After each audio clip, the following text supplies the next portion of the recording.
मन चंचल आहे.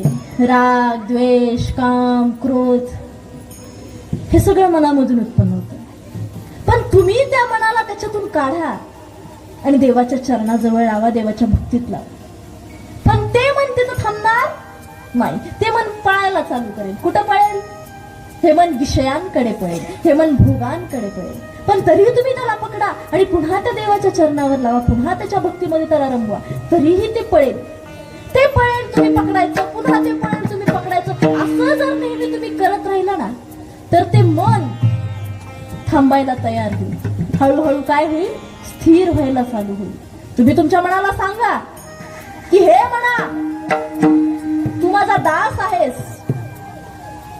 मी कोण आहे? राजा आहे. तू माझा दास आहेस. मी जसं म्हणेल त्याचप्रमाणे तुला वागावं लागेल. मी तुझ्या मागं पडणार नाही. तुला माझं ऐकावं लागेल, कारण तू नौकर आहेस. एक रथ आहे, रथ, आणि त्या रथाला घोडेत, इंद्रिय रूपी घोडेत. डोळे, कान, नाक, जीभ, त्वचा जी इंद्रिय आहेत ना, ती इंद्रिय रूपी घोडेत. आणि या घोड्यांची लगाम, या इंद्रियांची लगाम या मनाकडे.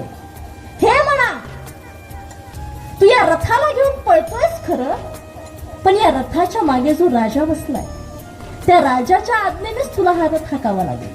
मनाने हाकून चालणार नाही. त्याच्या आज्ञेनुसारच तुला हा रथ हाकावा लागेल, ना की तुझ्या इच्छेने. आणि तो राजा म्हणजे तुम्ही आहात. तुम्ही तुमच्या मनाला सांगा, सतत सांगा की तू माझा नोकर आहेस आणि मी जसं सांगेल तसंच तुला पळावं लागेल.